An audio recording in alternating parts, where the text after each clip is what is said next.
अल्हम्दुलिल्लाह नहमदुहु व नस्तईनुहु व नस्तगफिरुह व नु'मिनु बिही व नतवक्कलु अलैहि व नऊज़ु बिल्लाहि मिन शुरूरि अनफुसिना व मिन सय्यिआति अअमालिना मन यहदिहिल्लाहु फला मुदिल्ल लहु व मन युद्लिल फलन तजिद लहु वलिय्यन मुर्शिदा। अम्मा बाद फ़क़द क़ाल अल्लाहु तबारक व तआला फ़िल क़ुरआनिल करीम अऊज़ु बिल्लाहि मिनश शैतानिर रजीम बिस्मिल्लाहिर रहमानिर रहीम फ़अलम अन्नहु ला इलाहा इल्लल्लाह वस्तग़फ़िर लिज़ंबिक वल्लाहु यअलमु मुतक़ल्लबकुम व मथवाकुम। सदक़ल्लाहुल अज़ीम।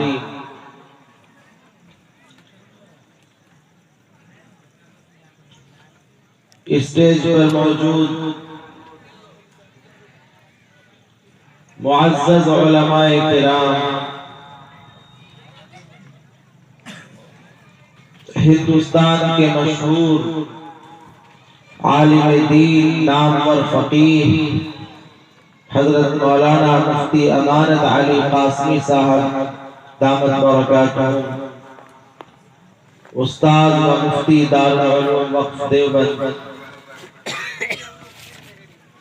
हज़रत मौलाना अब्दुल माजिद साहब क़ासमी चतुर्वेदी दामत बरकातहुम अल आलिया,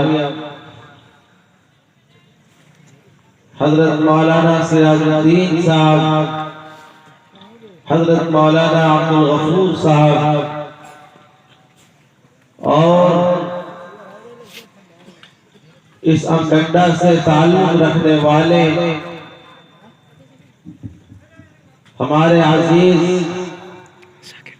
जनाब मौलाना शहादत अली क़ासमी साहब, हमारे अजीज जनाब मौलाना मुफ्ती मोहम्मद सज्जाद साहब क़ासमी, जनाब मौलाना जीलानी साहब क़ासमी और तमाम उलमा और मेहमानान इज़्ज़ाम,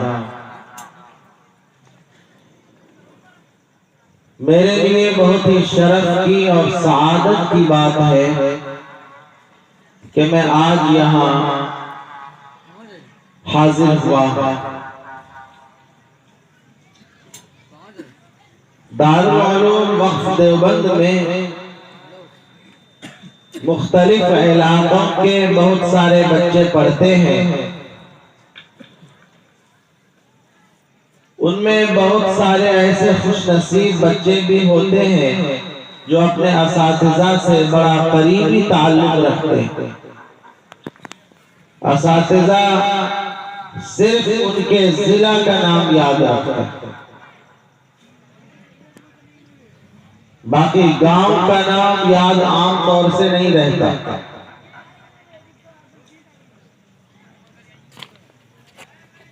इस अमगंडा गांव में गांव के कई नौजवान तलबा दारुल उलूम देवबंद और दारुल उलूम वक़्फ़ देवबंद में तालीम हासिल करते हैं।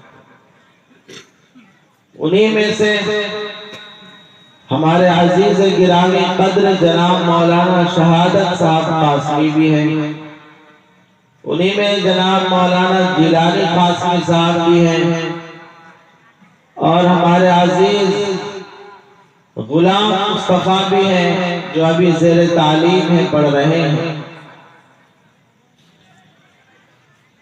आज 16 तारीख को भागलपुर के ही दूसरे हिस्से में मुझे और हज़रत मुफ्ती अमानत अली क़ासमी साहब को भी एक और जगह जाना शुरू में तय था, मगर इन बच्चों का इसरार होने लगा कि हज़रत अमगंडा आना है। हमने कहा कि आज तो हमने कहीं और की बात और लोग हमसे राब्ता कर रहे हैं, अगरचे हमने फाइनल अभी नहीं किया है। उनकी जिद की वजह से, उनकी मोहब्बत की वजह से ये तय किया कि अजीजों की दरखास्त को रद्द करना बहुत मुश्किल है। यहाँ आकर के मैं नौजवानों के हौसले को देख रहा हूँ। बच्चे हैं, बूढ़े हैं, जवान हैं, इनके अंदर जो मैं उलमा की मोहब्बत देख रहा हूँ, जो दीन का मैं जज्बा देख रहा हूँ, जो गैरत देख रहा हूँ, और स्टेज में आप जिस तरह मजबूती के साथ बैठे हुए हैं, उससे मुझे ये समझ में आता है कि अल्हम्दुलिल्लाह हमारे वो फुज़ला जो दारुल उलूम से यहाँ आते हैं, अल्हम्दुलिल्लाह वो अपना काम यहाँ कर रहे हैं।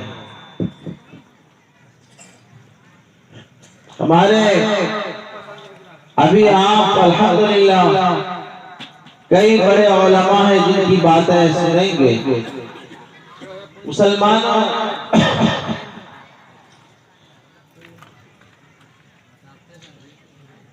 इस्लाम कुछ जिम्मेदारियों का नाम है। आपका इस्लाम आपसे कुछ तकाजा करता है। ये तकाजा अल्लाह का है, ये मुतालबा अल्लाह का है, और इस मुतालबे को पूरा करना वक्त की जरूरत है। आज हमारे मर्दों में, औरतों में, बच्चों में, बूढ़ों में एक खौफ और डर की कैफियत पैदा हो रही है। मुल्क के हालात बदल रहे हैं, दुनिया के हालात बदल रहे हैं। हिंदुस्तान की एक खुसूसियत ये रही है शुरू से कि यहाँ मुख्तलिफ मजहब को मानने वाले, मुख्तलिफ समाज से ताल्लुक रखने वाले लोग हमेशा भाई भाई की तरह मिलजुल कर रहते आए हैं। हर एक दूसरे के दुख दर्द में शरीक होता आया है। लोग अब इस मुल्क में कुछ लोग नफरत को फैलाना चाहते हैं। उनके पास हुकूमत है, अफराद हैं, इदारे और कमिश्नरियां हैं, तो हमारे लोग ये समझने लगते हैं कि और कुछ न कुछ वाकयात होते रहते हैं, तो हमारे लोग ये समझने लगते हैं कि पता नहीं कब क्या हो। इस सिलसिले में पहली बात जो मुझे आपसे कहनी है वो ये है कि ये हालात जो आपके साथ आए हैं या हमारे साथ हैं, ये पहले नहीं है, ये पहले नहीं है। जिस तरह से अंधेरा और रोशनी, तारीकी और रोशनी एक जगह जमा नहीं हो सकते। रोशनी आएगी, अंधेरा छटेगा, अंधेरा बढ़ेगा, रोशनी कम होगी।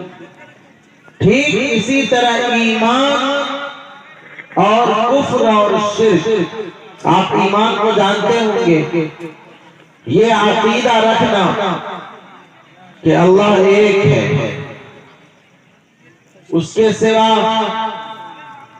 कोई माबूद नहीं है, और ये अकीदा रखना कि अल्लाह ने इंसानों की हिदायत के लिए बहुत सारे पैगंबर भेजे हैं, जिनमें सबसे पहले हजरत आदम अलैहिस्सलाम है और सबसे आखिर में हमारे पैगंबर हजरत मोहम्मद मुस्तफा सल्लल्लाहु अलैहि वसल्लम है।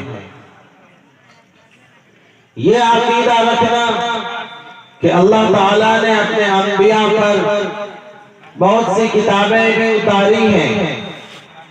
उनमें 4 किताबें बड़ी मशहूर हैं। हजरत मूसा अलैहिस्सलाम पर तौरेत नाजिल हुई, हजरत दाऊद अलैहिस्सलाम पर ज़बूर नाजिल हुई, हजरत ईसा अलैहिस्सलाम पर इंजील नाजिल हुई और हमारे पैगंबर पर कुरान करीम नाजिल हुआ। ये अकीदा रखना कि अल्लाह ताला की एक मखलूक फरिश्ते हैं जो नूर से पैदा किए गए हैं, जो किसी भी हाल में अल्लाह की नाफरमानी नहीं करते। ये अकीदा रखना कि हमें मरना है और मरने के बाद दोबारा जिंदा होना है और अपने किए का हमें हिसाब देना है, उसके नतीजे में जन्नत मिलेगी या जहन्नम। और ये अकीदा रखना कि दुनिया में जो कुछ हो रहा है वो अल्लाह की तकदीर से हो रहा है, इसी अकीदे का नाम ईमान। यही ईमान है, सबको आप ज़हन में रखें। ईमान और इस अकीदे को ना मानना कुफ्र और शिर्क। जो ये अकीदा न रखे वो काफिर है, और ईमान न रखने का नाम कुफ्र है, और ये अकीदा जो न रखे वो काफिर। कुफ्र और शिर्क, ईमान और कुफ्र ये दोनों जमा नहीं हो सकते। शुरू से ही जब अल्लाह ताला ने हजरत आदम अलैहिस्सलाम को पैदा किया, जो सबसे पहले पैगंबर हैं, अल्लाह ताला ने तमाम फरिश्तों को हुक्म दिया कि आदम को सजदा कर। सारे फरिश्तों ने आदम अलैहिस्सलाम को सजदा किया। फरिश्ते अल्लाह की बात को नहीं काटते, मगर एक फरिश्तों की जमात में एक इब्लीस नाम का जिन था। उस इब्लीस ने सजदा नहीं किया। अब यहीं से 2 निजाम बन गया। अल्लाह ताला ने पूछा इब्लीस से कि तुमने क्यों सजदा नहीं किया आदम को? इब्लीस ने कहा कि आपने इसको मिट्टी से पैदा किया है, मिट्टी तो नीचे जाती है, और मुझे आग से पैदा किया है, और आग की सिफत यह है कि वो बुलंद होती है, यानी मैं आला, मैं अफजल हूं, मैं बेहतर हूं, अपने से कमतर को मैं सजदा नहीं कर सकता। ये बहुत बड़ी जुर्रत थी कि अल्लाह तबारक व तआला के हुक्म को एक जिन्नात, एक मखलूक टाल दे, उस हुक्म को ना माने, और ना मानने के साथ साथ वो दलील भी पेश करे कि हमने नहीं माना इसलिए कि मेरे दिमाग में ये बात आ रही है। वो फरिश्तों की जमात में रहने वाले जिन को अल्लाह ताला ने कहा कि अब तुम इस जगह से निकल जाओ, इस जगह अब तुम्हारी कोई, यहाँ तुम्हारी कोई जगह नहीं है आसमान में और मुकर्रम फरिश्तों के बीच, अब जाओ दुनिया में जाओ और वहां जो तुम्हें करना है कर। ये इब्लीस तो नीचे आया, जमीन पर आया, उसने ये तय किया कि इसी आदम की वजह से मुझे जमीन पर उतारा जा रहा है, इसी आदम की वजह से मेरी हैसियत खत्म की जा रही है, लिहाजा मैं जमीन पर जाकर के इस आदम की औलाद को गुमराह करूंगा, दाएं से बाएं से, आगे से पीछे से, ऊपर से नीचे से, हर तरफ से मैं इन्हें गुमराह करूंगा, मैं इन्हें दुनिया की मोहब्बत में मुब्तला करूंगा, मैं इन्हें माल और दौलत की मोहब्बत में मुब्तला करूंगा, मैं इन्हें ख्वाहिशात में मुब्तला करूंगा और हर तरह से सिराते मुस्तकीम से भटकाऊंगा। ये निजाम इब्लीस ने कायम किया और इब्लीस उस दिन से लेकर आज तक उसके मानने वाले जिन्नात भी हैं और उसकी राह पर चलने वाले इंसान भी हैं। ये एक अलग निजाम है। दूसरा निजाम, हजरत आदम अलैहिस्सलाम इज्जत के साथ जन्नत में तशरीफ ले गए। वहीं पर अल्लाह ताला ने हजरत हव्वा अलैहिस्सलाम को पैदा किया और अल्लाह की तकदीर से हजरत आदम और हजरत हव्वा को जन्नत से निकालकर दुनिया में भेजा गया। यहाँ इनकी औलाद चली, इनकी औलाद आगे बढ़ी। इन औलाद में कुछ लोग ईमान वाले भी थे और कुछ लोग शैतान और इब्लीस की सफ में भी चले गए। दो निजाम बन गया। एक निजाम अंबिया का निजाम, हिदायत वाला निजाम, ईमान वाला निजाम, और एक निजाम इब्लीस का निजाम बन गया, कुफ्र वाला निजाम, नाशुक्री वाला निजाम, जुल्म वाला निजाम, गुमराही वाला निजाम। शैतान की और शैतान के चेलों की हर जमाने में ये कोशिश रही कि जो ईमान वाले बंदे हैं उनको परेशान किया जाए, उन पर हमले किए जाएं, किसी तरह से ईमान को उनके दिलों से निकाल दिया जाए। लेकिन ये तो शैतान का मिशन है, ये शैतान की कोशिश है। अल्लाह ताला ने क्या फरमाया? अल्लाह ताला ने शैतान से कहा, वस्तफ़ज़िज़ मन इस्तताअत मिनहुम बिसौतिक वअजलिब अलैहिम बिखैलिक वरजलिक।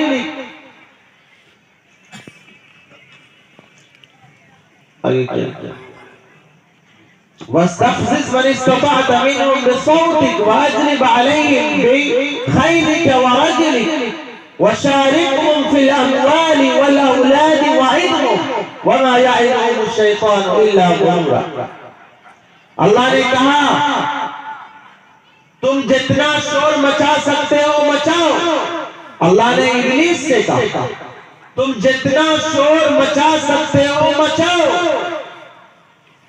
अपनी सारी फौज ला करके चढ़ाई करो, पैदल फौज भी ले आओ और सवारी घोड़सवारी वाली फौज भी ले आओ और सब ला करके तुम ईमान वाले बंदों पर तुम हमला करो। वशारिकुम फिल अमवालि वल औलाद, और तुम मुसलमानों के मुकाबले में माल और औलाद की कसरत करो। वाइदहुम, और इन्हें डराओ या वादा करो कि हम तुम लोगों को बहकाओ। लेकिन होगा क्या? इन्ना इबादी लैसा लका अलैहिम सुल्तान। सारी कोशिशें कर लो तुम, लेकिन जो मेरे नेक बंदे रहेंगे उन पर तुम्हारा बस नहीं चल सकेगा। ये पहले दिन से ये रास्ता वाज़ेह है, ये रास्ता पहले दिन से वाज़ेह है कि शैतान के जो चेले हैं, चाहे जिन्नात हो चाहे इंसान हो, वो आपको डराएंगे, वो आपको गुमराही में मुब्तला करना चाहेंगे, बेहयाई में मुब्तला करना चाहेंगे, वो आपको तरह तरह से खौफ में मुब्तला करना चाहेंगे। मगर अल्लाह का निजाम है, वो अल्लाह आपसे वादा करेगा, यकीन का वादा करेगा।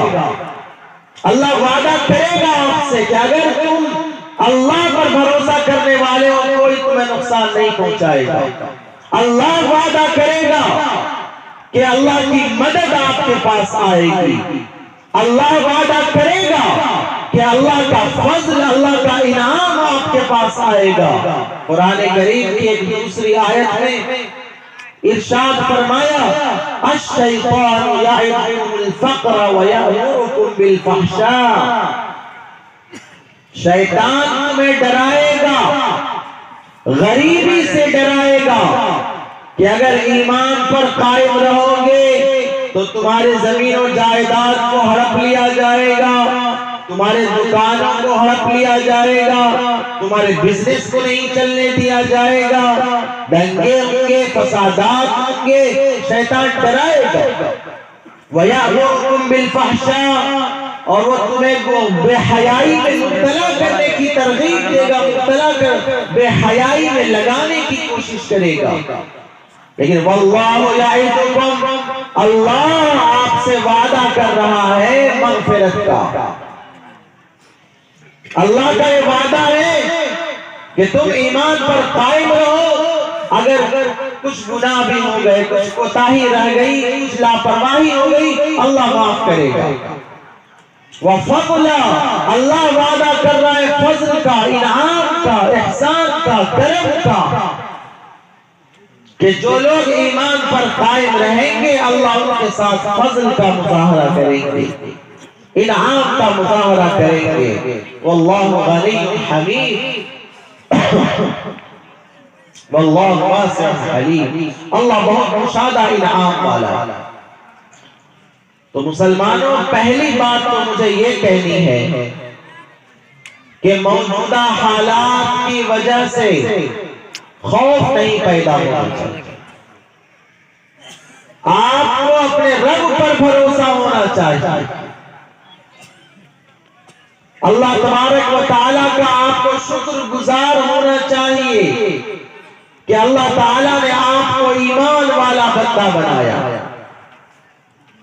ऐसा बंदा जो अल्लाह की ताकत और कुदरत पर यकीन रखता है, ऐसा मुसलमान बनाया जिसे अल्लाह ताला ने कुरान करीम अता फरमाया, जिसे सबसे अफजल पैगंबर हजरत मोहम्मद मुस्तफा सल्लल्लाहु अलैहि वसल्लम की उम्मत में पैदा फरमाया। शुक्र अदा कीजिए। और कुरान करीम ने बहुत सारे वाक़यात बताए हैं, और ये वाक़यात इसलिए बताए हैं ताकि आपको बताया जाए और आपके ईमान में इजाफा किया जाए। ठीक इसी तरह के हालात पहले बहुत दफा हो चुके। एक वाक़या सूरह कहफ में आया है।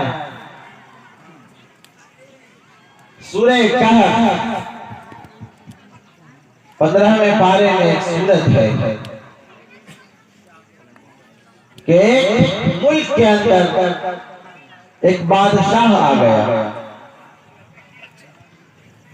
उस बार तवज्जो से सुनो मुसलमान, ताकि हमारा आना आपके लिए मुफीद। एक मुल्क में एक बादशाह हुआ। उस बादशाह ने ऐलान किया कि मैं खुदा और सारे लोग मेरी पूजा करेंगे और सूरज की पूजा करेंगे। और कहा ये इस मुल्क का सरकारी मजहब है, जो भी इस मुल्क में रहेगा उसे यही मजहब इख्तियार करना पड़ेगा कि मुझे खुदा माने और सूरज को खुदा माने और उसकी पैरवी करे। लोग परेशान हो गए कि अब क्या करें, क्या करें। अगर हम बादशाह का मजहब इख्तियार नहीं करते हैं तो हम बागी होंगे, हम मुजरिम होंगे, हमें कत्ल कर दिया जाएगा, हमें हलाक कर दिया जाएगा, हमारी जमीन और जायदाद को हड़प लिया जाएगा। अब हम क्या करें? जैसा कि आप जानते हैं कि ईमान तो हर ईमान वाले के दिल में होता है, मगर मुश्किल हालात में असल इम्तिहान होता है कि ईमान वाला गिनती का ईमान वाला या हकीकत में ईमान इसके दिलो दिमाग में बैठा हुआ, ईमान इसके दिल में जम गया है या नहीं, इसके दिलो दिमाग में पूरी तरह छा गया है या नहीं, या सिर्फ जबान का ही मुसलमान और ईमान है। बहुत सारे लोग जाहिर है जैसा कि होता है कि बादशाह की रजामंदी के लिए, ओहदे के लिए, मनसब के लिए, जान बचाने के लिए, जमीन और जायदाद बचाने के लिए बहुत सारे लोग बादशाह के हम ख्याल हो गए, बादशाह के मसलक पर चले गए। लेकिन असल काबिल जिक्र ये बात है जिसको अहमियत से अल्लाह ताला ने बयान की कुरान करीम में। मुसलमानों, आप बताओ, जब से दुनिया बनी है, बल्कि उससे पहले से, और जब तक दुनिया रहेगी और उसके बाद के हालात, कितने वाकयात इस दुनिया में आए। अल्लाह ताला तो एक एक चीज से वाकिफ है। वो चाहता तो कुरान करीम को बहुत बड़ी किताब बना देता। अल्लाह के इल्म का कौन है जो इहाता कर सकता? वो चाहता तो कुरान करीम को एक बहुत बड़ी किताब बना करके उतारता, मगर अल्लाह ताला ने सारी बातों को जो दुनिया में वाकयात पेश आए, सारे वाकयात को कुरान में नहीं लिखा, सारे वाकयात को कुरान में बयान नहीं किया। कुछ खास वाकयात, कुछ खास बातों को जो हमारे लिए जरूरी है, हमारे लिए सबक है, उनको बयान किया। तो क्या हुआ? बादशाह ने तो ऐलान कर दिया कि इस मुल्क का सरकारी मजहब परस्ती और शिर्क है। चंद नौजवान थे, एक नहुम फितिया, कुरान कहता है एक नहुम फितिया, चंद नौजवान आमनू बिरब्बिहिम, जो अपने रब पर पुख्ता ईमान रखते थे। उन्होंने तय किया कि हमें हर हाल में अपने ईमान पर बाकी रहना है। हम किसी भी हाल में इस अजीम नेमत को नहीं छोड़ेंगे जो नेमत अल्लाह ताला ने अता की है। इरादा किया, इरादे पर अल्लाह की मदद आ गई। अल्लाह ने कहा वज़िदनाहुम हुदा, हमने उनकी हिदायत में, ईमान की मजबूती में इजाफा किया। वरबतना अला कुलूबिहिम इज़ क़ामू, कि जब वो खड़े हुए तो हमने उनके दिल को मजबूत कर दिया। खड़े होने का मतलब ये नहीं कि वो बैठे हुए थे और उठ गए, ये नहीं। खड़े होने का मतलब एक मौक़िफ़ अपनाया, एक स्टैंड लिया, एक फैसला किया कि हम ईमान पर बाकी रहेंगे। दुनिया की कोई ताकत भी आ जाए तो हम अपने ईमान से पीछे नहीं हटेंगे। इसलिए कि दुनिया वाले क्या लेंगे? बहुत से बहुत हमारी जान ले सकते, मालो जायदाद ले सकते। तो ये जिंदगी तो खत्म होनी ही है। इस जिंदगी का तो अंजाम मौत है ही। असल जिंदगी तो मरने के बाद आने वाली है। वहां तो अल्लाह की नेमतें हमारा इंतजार कर रही है। इन्होंने फैसला किया कि हम अपने ईमान पर कायम रहेंगे और ईमान के रास्ते में सारी मुश्किलात को झेलेंगे। अल्लाह ने कहा वरबतना अला कुलूबिहिम, हमने उनके दिल को मजबूत कर दिया। अभी उन्होंने कुछ किया नहीं, सिर्फ एक इरादा किया, सिर्फ एक हौसला अपनाया। चुनांचे बादशाह को खबर हो गई कि चंद नौजवान हैं। भाइयों, इस लफ्ज में गौर करो, चंद जवान। इसमें यह नहीं है कि उलमा हैं या जोहला हैं या डॉक्टर हैं या प्रोफेसर हैं। ईमान का ताल्लुक इन चीजों से नहीं है।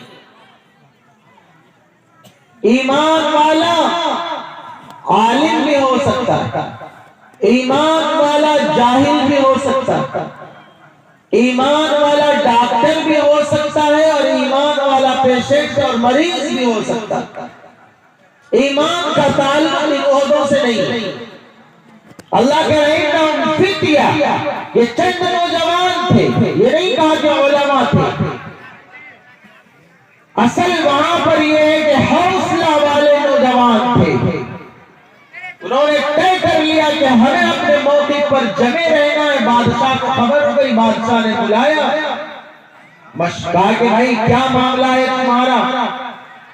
कहा कि हमारा मामला ये है कि रब्बुना रब्बुस समावाति वल अर्द, हमारा रब और जमीन और आसमान को पैदा करने वाला रब एक है, उसी की इबादत हो सकती है, किसी और चीज की इबादत नहीं हो सकती। यही हमारा मौक़िफ़ है, यही हमारा ईमान है, यही हमारा अकीदा है, यही हमारा अटल फैसला है कि अल्लाह के अलावा हम किसी की इबादत नहीं करेंगे। बादशाह ने समझाने की भी कोशिश की, थोड़े दिनों की मोहलत दी। वो लोग वहां से निकले। उनको लगा कि ये बादशाह हमारे ईमान को हमारे सीने से छीन लेगा, लिहाजा बस्ती से बाहर निकलकर किसी जगह चल छुप जाते हैं। वो एक गार में गए, उस गार में ये लोग छुप गए। अल्लाह ताला की मदद आई, अल्लाह की ये मदद आई कि उस गार में इन्हें नींद आई, और इतनी लंबी नींद आई कि 309 साल गुजर गए।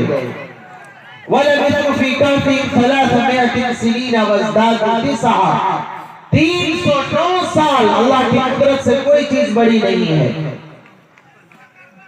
क्यों भाई, कोई चीज बड़ी है? अल्लाह तो हर चीज पर कादिर है। 309 साल तक वो सोए रहे। उनका कुत्ता गार के बाहर पहरेदारी करता रहा। जमीन को अल्लाह ताला ने, उनके जिस्म को अल्लाह ताला हरकत देता रहा। गुजरने वाले लोग ये सोचते रहे कि ये कोई अजनबी मुसाफिर है जो अभी जाग रहे हैं। वो करवट भी लेते थे, अल्लाह की मशीयत से करवट भी ले रहे थे, जैसा कि लोग नींद में करवट लेते ही। 309 साल के बाद इनकी आंख खुली। आंख खुलने के बाद ये एक दूसरे को देख रहे हैं कि क्या हुआ भाई, कितनी मुद्दत हम ठहरे। किसी ने कहा 1 दिन, किसी ने कहा 2 दिन, किसी ने कहा आधा दिन। उसके नींद में पता नहीं चलता वक्त का। कहा चलो ऐसा है, भूख लगी है, एक सिक्का दे दो। सिक्का जाए लेकर किसी को भेजो कि जाए और खाना लेकर के आए। एक आदमी सिक्का लेकर के खाना लेने के लिए बाजार में गया, तो जाहिर 309 साल पहले वाला सिक्का आज कहां चलता। इस मुद्दत में तो कितनी हुकूमतें बदल गई। वो आज की तरह की करेंसी नहीं होती थी कि हमारे पास जो नोट है, अगर सरकार बदल भी जाए, कांग्रेस की रहे तो वही नोट, बीजेपी की रहे तो वही नोट। पहले ये नहीं था। पहले ये था कि अगर बाप बादशाह है, बाप का इंतकाल हो गया और बेटा बादशाह बना, तो अब बाप के सारे सिक्कों को दोबारा ढाला जाता था और बेटे की मोहर लगती थी। और बेटे का इंतकाल हो गया, उसका बेटा बैठ गया, तो अब जो नया बादशाह आया है वो अपने मोहर के और अपने नाम से सिक्के को ढालता था। पहले वाला सिक्का नहीं चल सकता। तो कहा भाई ये सिक्का तो बहुत पुराना है। इतनी मुद्दत में ये हुआ कि पूरे मुल्क से कुफ्र का खात्मा हो गया, शिर्क का खात्मा हो गया, और सारे लोग ईमान वाले हो गए। लोगों ने देखा, चर्चा हुआ कि भाई सुना था हमने कि चंद नौजवान गार में चले गए थे, वो बाहर निकले हैं। लोगों ने देखा, लोगों ने सबक दिया और उसी सबक के लिए अल्लाह ताला ने सूरह कहफ में ये वाकया हमारे लिए बाकी रखा कि हम जाने कि मदद ईमान वालों के साथ। हालात आएंगे, कानून बनाए जाएंगे, सिलेबस बनाया जाएगा, नारे लगाए जाएंगे, वंदे मातरम का मसला आएगा, सूर्य नमस्कार का मसला आएगा।